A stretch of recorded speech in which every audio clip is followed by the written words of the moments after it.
ஈசனை போற்றி நாட்டவருக்கு இறைவோ போற்றி ஆறுள் அடிகள் போற்றி அருள்நந்தி சிவம் போற்றி. இங்கே கூடியிருக்கக்கூடிய அனைத்து சினைவநாடியர்களையும் மனமொழி மிகளாக வணங்கிக்கிறோம். எனக்கு எங்கள் ஆசிரியர் மாதிரி தொண்டை கட்டி இருந்தால் நல்லா இருக்கும் போல இருக்கு. ஏன்னா எல்லாரும் பேச பேச பயமாக இருக்குது. நானும் ஜெயிலுக்கு போகிறேங்கிற மாதிரி வந்த மாதிரி இருக்கு. ஏன்னா எல்லாரும் முதல்ல ஒரு 4 மாதங்களுக்கு முன்னாடி தொடங்கினப்ப இருந்த இது நிலை ஆழமாயிடுச்சு. இது இப்போ எனக்கெல்லாம் கொஞ்சம் அச்சமாயிடுச்சு. நமக்கு என்ன சொல்ல போகிறோம்னு தெரியல. அதனால கதையாக சொல்லிட்டு போயிடலாம். முதல்ல நாங்கள் இந்த தளத்துக்கு தலை வரலாறு சொல்லிட்டோம்னா அதில் நேரம் போயிடணும்.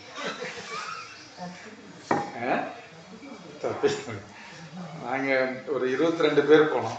ஐயா அதை சொல்லிடுறேன். நாங்கள் முதல்ல போனது திருவதிகை வீரட்டானம். அதனால் பண்ருட்டியில் போய் ஒரு அடியார் வீட்டில் தான் தங்குறதுக்கு இது பண்ணோம். காலையில் ஃப்ரெஷ்அப் பண்ணுறது. அந்த அடியாருடைய வீடு அவர் பேர் குபேர செல்வர். அது வீடு எல்லாம் அவர் ஒரு ரைஸ் மில் ஓனர். நான் முதல்ல எனக்கு அப்பாயின்மெண்ட்டே கடலூர் தான். அதுக்கு பக்கத்தில் தான் அவங்க இருந்திருக்காங்க. அப்போல்லாம் நமக்கு தெரியாது. அந்த மாதிரி ஒரு அடியார்கள் நம்ம புராணங்களில் படிக்கிற மாதிரி தான்.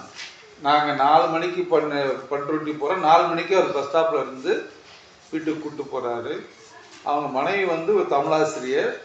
ஒரு 5 மணிக்கு எல்லாத்துக்கும் டீ போட்டு கொடுத்தாங்க. ஒரு 2 மாடி வீடு, 4 பாத்ரூம் வசதி, எல்லாம் ஹீட்ரு. நீங்கள் எதனாலும் யூஸ் பண்ணிக்கோங்க, எப்படினாலும் பழகிக்கோங்கிற அந்த ஒரு பரந்த மனப்பான்மை.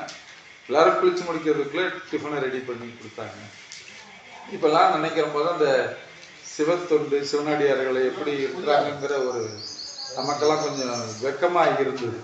நம்ம என்ன செய்கிறோம், நம்ம யாருக்கு இன்னும் எனக்கு பல பேருக்கு என் வீட்டையே நான் காட்டினது இல்லை. யாரும் வந்துடுவாங்க அந்த மாதிரி இருக்குது. அந்த நேரத்தில் அவர்கிட்ட கேட்டு இது மாதிரி அடியார்கள் வர வர அவர் பண்ணிகிட்டு இருக்கிறாங்க. போன வாரம் தான் மதுரையிலேருந்து 20 பேர் வந்திருந்தாங்க அப்படின்னு சொல்லி அந்த மாதிரி ஒரு சிவத்தொண்டை அந்த குடும்பமே கேட்டு செஞ்சது. அதுக்கப்புறம் அதிக வீரட்டம் போனோம். அதுக்கு அடுத்து நம்முடைய மணவாசகம் கிடந்தார். அவருடைய சமாதி நம்ம உண்மை விளக்கம் சித்தாந்தனுடைய அது கோயில் திருப்பணி நடந்துக்கிட்டு இருந்துச்சு. அந்த சித்தாந்த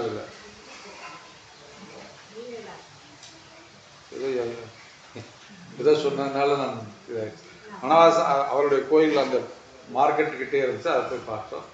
அதுக்கடுத்து நம்ம அப்பர் உள்ள சுந்தரர் அப்பர் பாடிய தளத்துக்குள்ள கால் மதிக்க மாட்டேன்னு சொல்லி இந்த சித்தவட மடம் அங்கே போய் பார்த்தோம். அங்கே ஒருத்தர் இங்கே நடந்ததெல்லாம் சொல்லி பக்கத்தில் தான் திருச்சோற்றுத்துறையில் சுந்தரர் எனக்கு தவ வாழ்க்கை கொடு அப்படின்னு சொல்லி பாடிய பதிகம் பாடிய இடம் அங்கே தான் நாங்கள் தேவநெறியை சொல்லி அந்த கோயில் போய் பார்த்தோம். அதுக்கடுத்து அங்கே தான் நம்முடைய அருளந்தி சிவம் அவருடைய கோயில், அதுவும் பாலாளர் எதிர்த்தாப்புல அதையும் பார்த்தோம். ஏன்னா எங்களுடைய தல வரலாறு எப்படி இருக்கணும்னா முதல்ல சந்தானக்குறவர்கள் சமயக்குறவர்கள் சார்ந்த கோயில்களாகவே பார்ப்போம் அப்படின்னு தான். போன தடவை நாங்கள் சிதம்பரம் அதை சுற்றி இருக்கக்கூடிய உமாபதி சிவம் அறிஞான சம்பந்த சபை பார்த்தோம். அதனால் இந்த மிச்சம் இருக்கக்கூடிய மீதம் இருக்கக்கூடிய 2 நம்ம சந்தானக்குறவர்கள் இதை பார்க்கணுங்கிறதுனால அந்த அருளந்தி சிவத்தை பார்த்துட்டு அதுக்கடுத்து நேர அது மதியம் ஆயிடுச்சு. மதியத்துலேருந்து நேராக நம்ம அப்பர் வாழ்ந்த திருவாமூர் பிறந்த சுந்தரர் பிறந்த திருவாமூர் கோயிலுக்கு போனோம். அங்கே நரசிங்க முனையனையாருங்கிற அவருடைய இல்லம் அங்கே போய் தங்கி பார்த்துட்டு அதுக்கப்புறம் அங்கேருந்து எடையார் அப்படிங்கிற இடம், அங்கே தான் மறைஞான சம்பந்தர் வணங்கிய கோயில், அதை தரிசித்து அதுக்கப்புறம் நேராக அப்படியே திருக்கோயிலூர் போய் திருக்கோயிலூரில் தான் ஔவையார் அந்த சீதக்கலவை பாடின அதை பார்த்தோம். அதுக்கடுத்து அதுவும் ஒரு வீரட்டன தலத்தில் ஒன்று அந்தகாசுரனை அளித்தது, அதை பார்த்துட்டு அதுக்கப்புறம் ஏற்பகை நாயனார் அவருடைய கோயில் காமண்டை தாண்டி இருந்துச்சு. என்னன்னு தெரியாது, ஏதோ பக்கத்தில் வேற ஏதோ ஒரு மாரியம்மன் கோயிலாக இருக்குன்னு நினச்சோம். அங்கே போய் பார்த்த பிறகு தான் அது ஏற்பகை நாயனார் அப்படி சமாதி. இங்கே தத்தன்லாம் அங்கே இருந்தது, அவருக்குள்ள சிலை இருந்தது. அதை பார்த்துட்டு அதுக்கப்புறம் நேராக வடலூர் வந்து தங்கிட்டோம். வடலூர் தங்கிட்டு மறுநாள் காலையில் வடலூரில் வந்து வடலூர் ஜோதிஷம் பார்த்து அதுக்கப்புறம் நேராக திருவண்ணூர் போய் திருவண்ணூர் பெண்ணாடம் முதல்ல பெண்ணாடம் பார்த்து பெண்ணாடத்தில் மெய்கண்டார் பிறந்த அந்த இடத்துல வந்துட்டு அதுக்கப்புறம் மாலை திருவண்ணூர் போகணும்னு நினைக்கிறேன். திருவண்ணூர் போயிட்டு திருவண்ணூரா திருவண்ணூர் மெய்கண்டார் சமாதியை பார்த்துட்டு அதுக்கப்புறம் இது திருக்கோயிலூர் போகணும். அந்த தூங்கானை மாடம் அங்கே தானே இந்த சூளம் இதெல்லாம் பொறிப்பாங்க. அதை பார்த்துட்டு அதுக்கப்புறம் நம்ம இங்கே வந்துட்டோம் ஆதீனம். ஆதீனத்துக்கு அப்புறம் நம்முடைய முன்னாள் குரு முதல்வர் இருந்த அவங்களுடைய சமாதிகள் இருக்கக்கூடியது, குறிப்பாக மாதவ சிவஞான சுவாமி குலதெய்வ வணங்கிட்டு அதுக்கப்புறம் நம்ம பட்டம் வாங்க வந்தோம். பட்டம் வாங்கின பிறகு நம்முடைய திருவாடுதுறை கோயில் அப்புறம் திருமூலர் சன்னதி பார்த்துட்டு அங்கே அப்புறம் இரவு உணவுக்கு அப்புறம் அதுக்கப்புறம் நம்ம திருவிடைமுருகர் பார்த்து எல்லாம் வணங்கிட்டு இப்போ எனக்கு அளித்த பணி 184வது கோயில் தலவரிசையில் 184வது கோயில் திருக்கடவுர் வீரட்டம். 37வது பதிகம் இறைவன் அமிர்தகடேஸ்வரர், இறைவி அபிராமி அம்மை. நேற்று நடந்ததுன்னு சொன்னா நேற்று அதை நாங்கள் எதிர்பார்க்காத அந்த வெடிவெள்ளி விநாயகர் கோயில்னு சொல்லி அந்த டெக்குக்கு எதிர நாச்சிமுத்து பாலிடெக்னிக் எதிர அந்த அவங்களுடைய குடியிருப்பே இருக்கிறப்ப அந்த குவார்ட்டர்ஸ், அதனால நிறைய பேர் அதில் உறுப்பினராக சேர்ந்தாங்க. அதனால் அது துவக்க விழாவாங்க வச்சு நடத்தாங்க. நம்ம உதித்காசன் பாரத மாதாம்மா வந்திருந்தாங்க. உதித்காசன் 12 திருமுறையும் முதலே பாடி முடிச்சுட்டாரு. அது ஒரு நல்ல எல்லாருமே யார் இந்த பையன் அப்படின்னு சுற்றி இருந்த சிஇஓ ரிட்டையர்டு சிஇஓலாம் கேட்டால் எப்படி இவ்வளோ அதான் கையில் எந்த பேப்பரும் எதுவும் இல்லாமலே 12 திருமுறையிலும் ஒவ்வொரு திருமுறையிலும் ஒவ்வொரு பாடல் பாடினார். அது எல்லாருக்கே ஒரு இதை எப்படி எப்படியெல்லாம் இப்படி பண்ணிக்கிட்டு இருக்காங்களான்னு கேட்டு ஒரு அங்கே இருக்கிறவங்களுக்கு வியப்பாகவும் இருந்துச்சு, ஒரு நல்ல துவக்கமாகவும் இருந்துச்சு. அதுக்கப்புறம் மதியத்துக்கு மேலே ஐயா வந்து அறிமுக உரை நடத்தினாங்க. அதில் செவிகால் கால்மீன்கிறோம் அது நம்ம அங்கமாலையை சொல்லும்போது அந்த வாயை வாழ்த்து கண்டாய் தான் ஓதுவார் பண்ணி வாழ்த்து கண்டாய்ங்கிறது ஓதுவார்க்குள்ள பணியத்தான் வாயை வாழ்த்து. நம்ம சும்மா இறைவனை வெறும்னா போற்றின்னு சொல்றது மட்டும் போதாது, பன்னிசையோட இந்த பாடலை பாடிக்கணும். அதுக்கப்புறம் செவிகால் கேட்குங்கிறத பேராசிரியர்கள் பண்ணி அவங்க தான் அதை ஓதி சொல்லிக் கொடுக்குறது அப்படின்னு சொல்லி அந்த அளவு நேற்று நல்ல சிறப்பாக நடைபெற்றது. இறைவனாருடைய இப்போ என்னுடைய பதிகத்துக்குள்ள வந்தது 154வது பதிகம் திருக்கடவுர் வீரட்டம், பக்கம் 375. இந்த ஊரில் முதல்ல பார்த்தா நம்ம போய் பார்த்தா திருக்கடையூர் தான் போர்டு இருக்கும். எனக்கு ரொம்ப தெரியாததுனால கதை தான் சொல்லுவேன். திருக்கடையூரா திருக்கடவுரா அப்படின்னு ஒரு ஆர்குமெண்ட் எல்லாம் இருக்கு. அதில் உங்களுக்கு தெரியும் இந்த புராண கதை, தேவர்களும் அசுரர்களும் அந்த அமிர்தத்தை கடைஞ்சி கடைசியில் அந்த அமிர்தத்தை ஒளிச்சு வைக்கிறதுக்கு ஒரு இடம் தேடின இடம் தான் அந்த ஊர் தான் அந்த திருக்கடவுர். அதனால அந்த குடத்துல இருந்ததுனால தான் திருக்கடவுருங்கிறது தான் சரியானது. ஆனால் கடைசியில் தேடின இடம், அதனால கடைசி ஊராக இருக்கிறதுனால திருக்கடையூர்னு சொல்லலாம்னு சொல்றாங்க. ஆனால் புராணப்படி திருக்கடவுர் தான் சரியானது. அங்கே தான் அந்த கள்ள விநாயகர் அந்த ஒளிச்சு வச்ச அந்த குடத்தை காணாம ஆக்கிடுவார் திருச்சி தேவர்களும் தேடும்போது. பின்பு அவர்கள் தேடி அவரை வணங்கின பிறகு அவங்களுக்கு அது குடம் இருக்கிற இடத்த காட்டுவார். அவங்க போய் எடுக்கும்போது அந்த குடத்துல குடமா வராமல் சிவலிங்கமா வந்துடும் அப்படிங்கிற அந்த புராண வரலாறு உண்டு. அதுக்கப்புறம் இந்த புராணத்தோட நம்முடைய மார்க்கண்டேயனுக்காக யமனை காலால் உதைத்த தலம் அப்படின்னு இதைத்தான் வாசி யோகத்துக்காரங்க இதை வேற மாதிரி சொல்றாங்க. கால்னா காற்று, அந்த காற்றை பிடிச்சிருந்தா நம்மளும் என்னைக்கும் போல மார்க்கண்டேயன் மாதிரி 16 வயசோடு என்னைக்கும் இருக்கலாம்னு சொல்லி அந்த வாசி யோகத்துல இதே இது எல்லாத்துக்குமே ரெண்டு பொருள் இருக்குல்ல. உலகியல் ஒரு பொருள், உள்ள அகப்பொருள் ஒன்று சொல்றதுக்கு வந்து இந்த வாசி யோகத்துக்காரங்க இந்த மார்க்கண்டேயர் புராணத்தை அவங்களுக்கு ஆதாரமா சொல்லுவாங்க. இதுதான் சொல்லியிருக்கிறாங்கன்னு சொல்லி மூச்சினுடைய செலவை குறைக்கிறது. ஏன்னா அதுதான் நம்ம இப்போ ஒரு புக்கு வந்து நம்ம அந்த சிவாச்சாரியர் அங்க நம்ம ஆகம் சித்தியாருக்கு சென்னையில் இருந்து வாங்க ஆஸ்திரேலியால இருந்து வெளியிட்டாங்க. அது திருமூலருடைய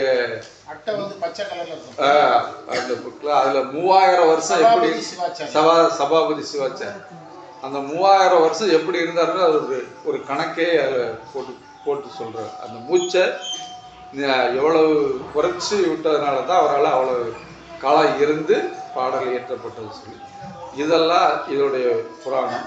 ஆனா இங்க வந்து இறைவனை வந்து ஆணை வடிவத்திலேயே பாடுறாரு. இந்த 11 பாட்டும் ஆணையார் ஆணையார் ஆணையார் தான் பாடுறாரு. ஆணையாரும் பாடும்போது அதாவது என்ன சொல்றாங்கன்னா இந்த காலனை காலால் எழுந்தது இருக்குல்ல, காலம் கிடையாது. அதுக்கு வந்து யமன் வந்து ஒரு தந்திரம் செஞ்சானா, மாலும் பிரம்மனும் தேடி கண்டுபிடிக்க முடியாது, இந்த எப்படியாச்சும் இந்த சிவனுடைய காலை பிடிக்கணும். அப்ப என்ன செய்யறதுன்னா தைரியமா போய் மார்க்கண்டேயன் மேல பாசக்கயிறு வீசினா எப்படினாலும் உதவலும், அப்போ காலை பார்த்துக்கலான்னு. இது நாவுக்கரசர் தான் சொல்றாரு. அவர் அப்படி பின்னாடி அவர் நயமா சொல்லுவார். இந்த மாதிரி ஒரு நயத்தோட அந்த பாடல்கள் இருக்குள்ளக்கூடிய இடம் இது. அப்புறம் திருஞான சம்பந்தரும் இந்த அம்பர் மாகாளம் அப்படி தலங்களுக்கு போன பிறகு பாடிய தலம். இந்த பாடல்ல அப்பருக்கு யானையாகவே காட்சி அளிக்கிறார் அப்படின்னு டிகேசி ஐயா தனது உரையில சொல்றாரு. அது மட்டும் இல்லை, இப்ப யானையை காட்சி அளிக்கிறதுல 3வது பாடல் வேமல் யானை உரித்து உமை அஞ்சவே அப்படின்னு ஒன்று சொல்றாரு. நமக்கு யானையை உரித்த கதை தெரியும். தாரகாவனத்து முனிவர்கள் ஏவி விட்ட யானையே உரிச்சாரு அப்படிங்கிற கதை ஒன்று தெரியும். ஆனா இங்க உமை அஞ்சவே அப்படின்னா தாரகாவனத்துல உமை கூட போகல. அங்க போனது திருமால் தான் பெண்ணா போனாரு, இவரு தனியா பிச்சாடனார போனார். அப்போ உமை அஞ்சவே அப்படின்னா உமை அருகில் இருக்காருன்னா கண்டிப்பா இது தாரகாவனத்தில் நடக்கல, கைலாயத்துல நடந்தது. இப்போ கைலாயத்துல என்ன யானை இருக்குன்னா வெள்ளை யானை தான் இருக்கும். அது ஐராவணம் சொல்லக்கூடிய அந்த 2000 தந்தங்களுடைய ஐராவணம் யானை. அந்த யானை வந்து இவரை எதிர்கொள்வது எளிதுன்னு நினைச்சு எதிர்கொள்வதை மோத வரும்போது அதனுடைய தோலை உரிச்சு போர்த்தி கொண்டார் அப்படின்னு இதுல ஒரு குறிப்பு வரும். ஏன்னா அந்த யானையா அப்படின்னு எனக்கு ஒரு குழப்பம் இருந்துச்சு. அந்த கதை இல்லை, இது இமயமலையில் நடந்த ஒரு குறிப்பு சொல்றாங்க. இப்போ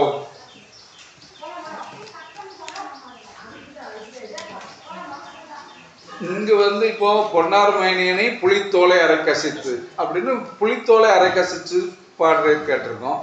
இங்க யானையை புலியை எதுக்கு சொல்லுவாங்கன்னா கோபத்துக்கு உருவப்படுத்தி சொல்றாங்க. இங்க யானையை வந்து ஆணவத்திற்கு உருவப்படுத்தி சொல்றாங்க.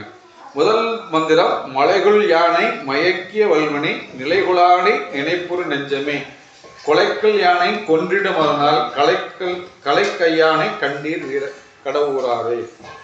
அதாவது இதுல வந்து மலைக்குள் யானை, மலைகளிலும் காடுகளிலும் வாழும் வலிமையான யானை. இது தன்னை யானைன்னு சொல்ற, இது தன் நெஞ்சை யானையோட ஒப்பிட்டு சொல்ற. அந்த யானை யாருக்கும் அடங்காம தனது விருப்பம் போல நடந்து அதனால சிந்தனை செஞ்சு அதனால தீவினைகளை சேர்த்து மயங்கி கிடக்கு. அதுபோல இந்த நெஞ்சமும் தன்னை மயங்கி கிடக்கு அப்படின்னு சொல்லி அந்த மாதிரி யானையை அடக்கக்கூடிய ஆற்றல் கொண்டவன் சிவபெருமான்.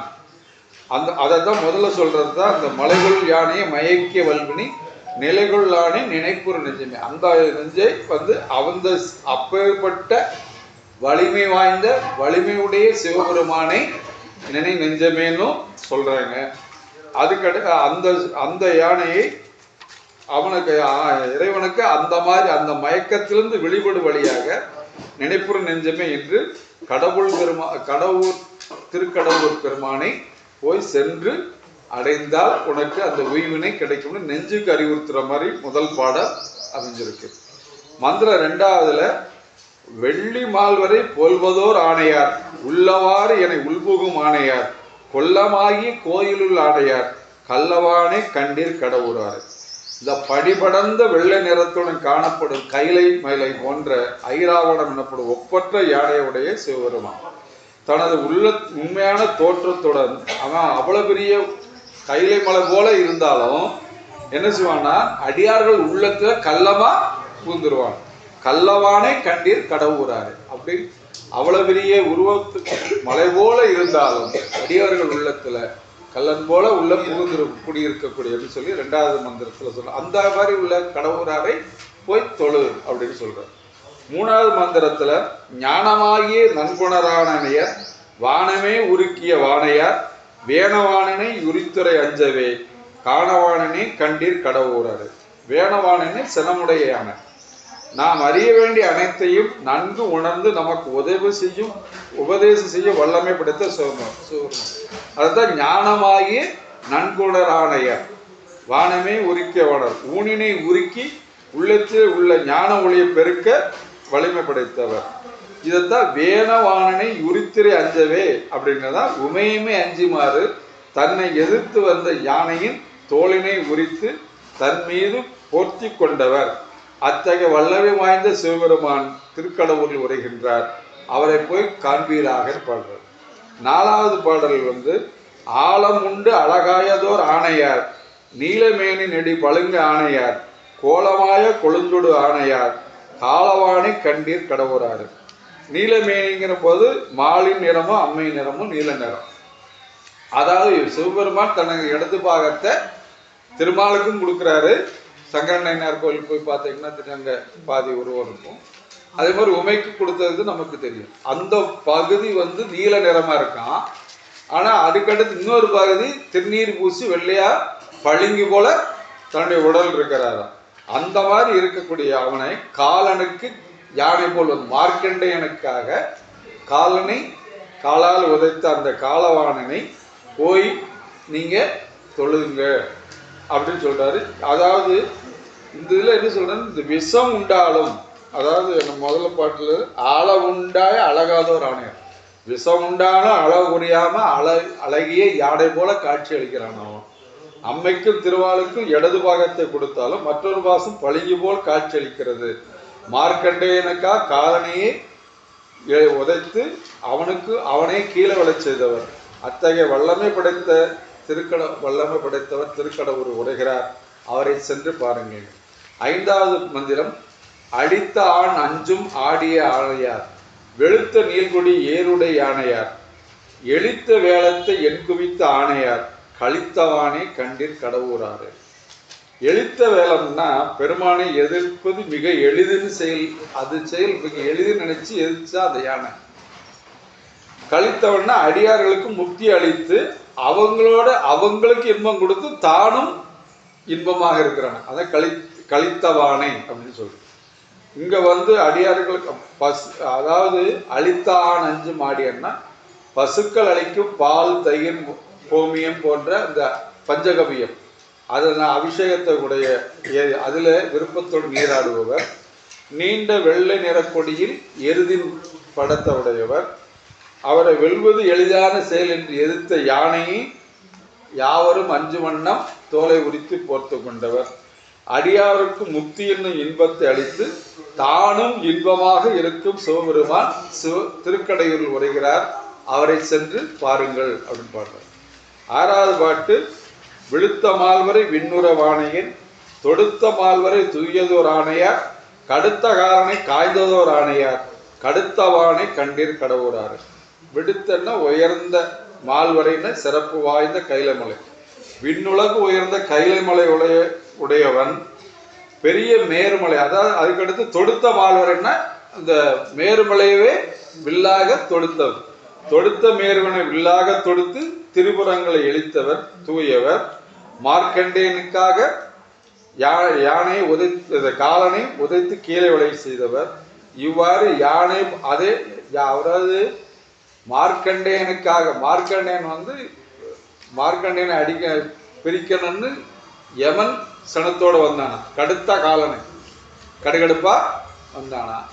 அதவனை என்ன செஞ்சாரு, இவர் அதை விட கோபமா இருந்து கடுத்தவானு கண்டீர் குறைய, அதை விட கோபமா அவனை ஒருவரை உதச்சிட்டாரா.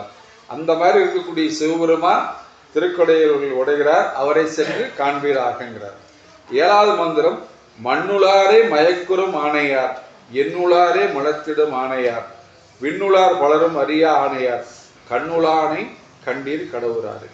இந்த நிலவுகளில் உள்ள மாந்தர்கள் பக்குவம் அடைவதற்காக கருவி கரணங்களை அளிப்பவர் சிவபெருமான். ஆனா அவற்றை கொண்டு அந்த மாந்தர்கள் அவனை அடையாம என்ன செய்யறாங்க, இந்த உலக வழக்கில் மயங்கிறாங்க. அதைத்தான் மண்ணுளாரே மயக்குறும் ஆணையார்னு சொல்றார். எண்ணுளார் பல ஏத்திடும் ஆணையர், அதாவது எண்ணிக்கையில் பல உயிர்கள் அவரை போற்றி வணங்குகின்றார்கள். விண்ணுளார் பலரும் அறியார், விண்ணுலரும் அவரை பற்றி அறிவாங்களே ஒழிய பார்த்திருக்க முடியாது. ஆனா அவர் என்ன செய்யறாரா, அவனை அறியார். ஆனா கண்ணுளானை கண்டீர் கடவுராறு. ஆனா அவனை அறியாத தேவர்கள் அறியாத தன் மீது காதல் கொண்டு அன்பு கொண்ட அடியார்களின் கண்களில் புகுந்து அவர்களுக்கு காட்சி கொடுப்பவர். அதாவது இங்கதான் அந்த காட்டு உபகாரம் காண உபகாரம் மாதிரி அந்த சித்தாந்தங்கள். கண்ணுளானை கண்டீர் கடவுராருன்னு சொல்றாங்க. அவங்களுடைய அடியார்கள் கண்ணில் புகுந்து அவங்களுக்கு காட்சி கொடுக்கிறாரு அப்படின்னு சொல்லி அந்த மாதிரி உள்ள சிவபெருமான் திருக்கடையூர் உரையரா போய் பாருங்கிறாங்க. அதுக்கடுத்து மந்திரம் 8, சினைக்கும் செம்பவள திரள் அணையார், மணக்கும் வல்வினை தீர்த்திடும் ஆணையார், அணைக்கும் அன்புடையார் மனத்தாணையார், கணைக்கும் ஆணை கண்டீர் கடவுராறு. சினக்கும்னா சிவந்து காணப்படும், அணைக்கும்னா இங்க அன்னைக்கும் அன்னையினும் அப்படின்னு அர்த்தம். அங்க அந்த அன்னையும் தான் அங்க எடைக்குறையா வந்துருச்சு. சிவந்து காணப்படும் செம்பவள திரள் போன்று காட்சி அளிப்பவன், அடியார்கள் மனதில் இருக்கும் கொடிய வினைகளை அறவே தீக்கும் வல்லமை படைத்தான், மணக்கும் வல்வினை தீர்த்திடும் ஆணையார் அப்படின்னா. அதுக்கடுத்து அணைக்கும் அன்புடையார் மனைத்த அன்னைக்கும், அதாவது தன் அடியார்கள் துன்பங்களால் துயரம் பொழுது ஒரு தாய் எவ்வளவு குழந்தை துன்பப்பட்டாலும் அது மேல அன்பு மாறாம இருக்கும் போது ஆனா மறந்து பார்த்தீங்கன்னா கணைக்குமான அப்படின்னு கணைக்கிறாங்களா, அது மாதிரி நான் உள்ள இருக்கேன்னு சொல்லி கணைக்கிறான். அதனால நீ அஞ்ச வேண்டாம் அப்படின்னு சொல்லி அத்தகைய சிவபெருமான் உரையும் இடம் திருக்கடவுர், அங்கே போய் பாருங்க, அவரை வழங்குங்கிறாங்க. 9வது பாடல், வேதமாகி வெந்துடர் ஆணையர், நீதியாகி நலனாகி ஆணையர், ஓதிவாளி திருந்துடர் ஆணையர், காதலானை கண்டீர் கடவுராரே. வேதங்கள் பொருள் உணர்த்து ஞான சுடராக விளங்குகிறார். சைவ நெறி சிவாகங்கள் உலகின்கள் செழித்து வளர உலகில் பல தலங்களில் எழுந்திருக்க நீதியார் நிலனாகி ஆணையர். ஏன் இந்த பூ உலகத்துல வந்திருக்கிறான் அப்படின்னா, இந்த சைவமும் சிவாகமும் வளர்கிறதா பல்வேறு தலங்களில் அவர் எழுந்தருள் இருக்கிறான்னு சொல்லிட்டு, அது மட்டும் இல்லை ஓதிவாளி திருந்துளர் ஆணையர், அவனே வேதம் ஓதுகிறான். அது மட்டும் இல்லை பல ஊழிக்காலம் கடந்தும் இருக்கிறான். ஆனா அவன் தன் அடியார்கள் மேல் அன்பு கொண்டு அருள்பவர் அந்த சிவபெருமான். அவர்களை போய் திருக்கடையில் உரைகிறார், அவரை போய் பாருங்க அப்படின்னு வணங்குங்கள் சொல்றார். 10வது மந்திரம், நீண்ட மாலோடு நான்முகன் தானுமாய் காண்டும் என்றும் புக்கார்கள் இருவரும், மாண்ட ஆரலல் ஆகிய அணையார், காண்டலானை கண்டீர் கடவுராரு. நீண்ட மால்னா வாமனனா என்ன ஆயிட்டான், நீண்டுட்டான் திருமால். அந்த மூவுலகத்திலிருந்து அவன்கிட்ட மாவழி சக்கரத்திட்ட வாங்கிறதுக்காக வாமனனா தந்து பிறகு என்ன ஆயிடும், பெரிய நீண்டு பெருமாளான அந்த பெரிய பெருமாள் ஆயிட்டான். அதனால அவனுக்கு ஒரு செருக்கு வந்துருச்சான். தானே மூவுலகத்தையும் அளந்ததுனால அவனுக்கு ஒரு செருக்கு வந்ததுனால அந்த செருக்கை நீக்குவனும். அந்த மாதிரி அந்த மாலுக்கும் அதுக்கடுத்து பிரம்மனும் 2 பேரும் சேர்ந்து தேடனும் பாடனும் பண்ண நீண்ட மாலோடு நான்முகனும் தானுமாய் காண்டும் என்றார் புக்கார்கள் இருவரும் தேடி பார்த்தும் காண முடியல. மாண்ட ஆரலல் ஆகிய அணையார், அதாவது அப்பேற்பட்ட இறைவன் நம்ம கண்களால் காணும்படி உரைகிறான். அவங்க 2 பேராலையும் பார்க்க முடியல, நம்ம கண்களால காண முடியும். அந்த இறைவன் திருக்கொடையில் உரைகிறான், அவனை சென்று காண்பீர்கள். 11ஆவது மந்திரம்.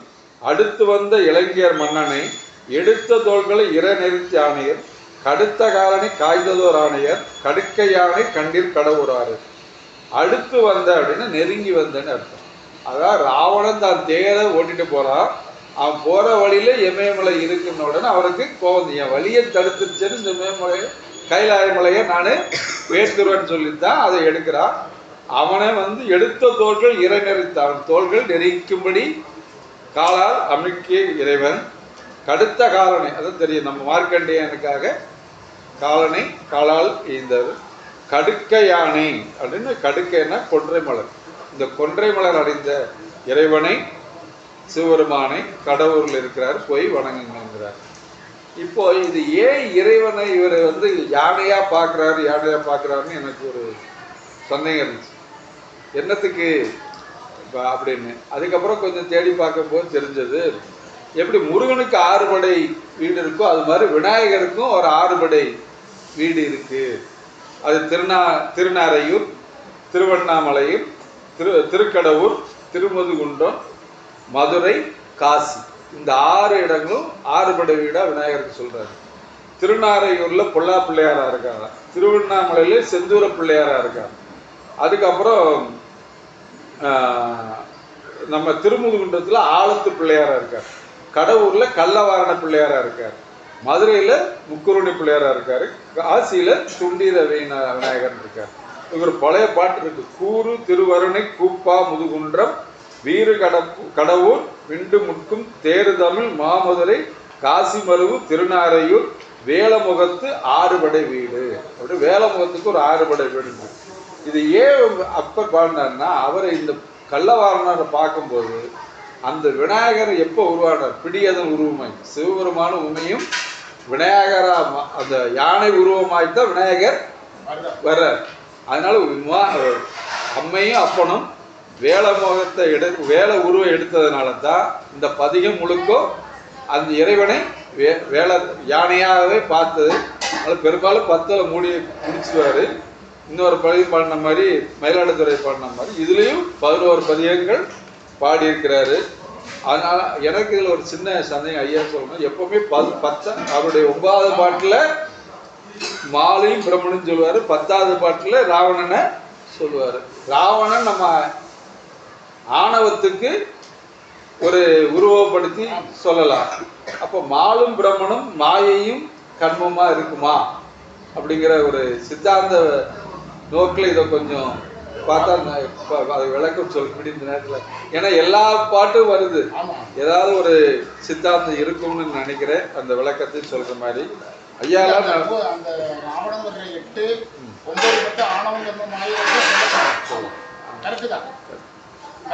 கரெக்ட். அதே மாதிரி நீங்க ஐயா பாடின அந்த திருப்பாதிரி புலியூர்ல தான் அந்த ஒண்ணு உண்டு, அந்த பாட்டு பண்ணீங்க, ஈன்றாளுமா இன்றையமா.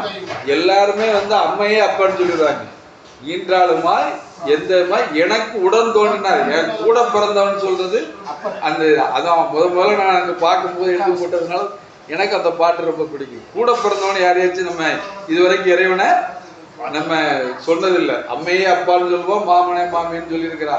ஆனால் கூட பிறந்தவனா இருக்கான்னு சொல்றது அந்த பதிகத்தில் இருக்கிறது எனக்கு ரொம்ப இதானது. அதே மாதிரி இந்த மயிலாடுதுறையில் அந்த கோயிலில் பணி செஞ்சா தொண்டர்கள் தலை சொல்றது இது மாதிரி தான். நம்ம தென்காசி கோயிலில் வரகுணா பராக்கிரம பாண்டி ஒரு பாடல் எழுதியிருப்பார். யாராயினும் இந்த தென்காசி மேவும் பொன்னம்பலத்தை வாராத ஒரு குற்றம் வந்தவது அங்கு அதனை நேராக இழுத்து துப்பார்கள் நீதியுடன் பாரார் அறிய பணிந்தின் பராக்கிரம பாண்டி. ஒரு மன்னன் இங்க யாராச்சும் இந்த கோயிலுக்கு இடர் அதை செஞ்சீங்கன்னா அவங்க தலை என் தலைமையில சூடிக்கணும். இப்படியெல்லாம் இந்த பதிகங்கள் எல்லாம் பார்ப்பதற்கு ஒரு வாய்ப்பு கிடைச்சது. அதனால என்னால் இயன்றவரை பொருள் சொன்னேன். இதில் பிழைகள் நிறைய இருக்கும், பொருட்கள் படி கேட்டுக்கொள்ளேன். நன்றி.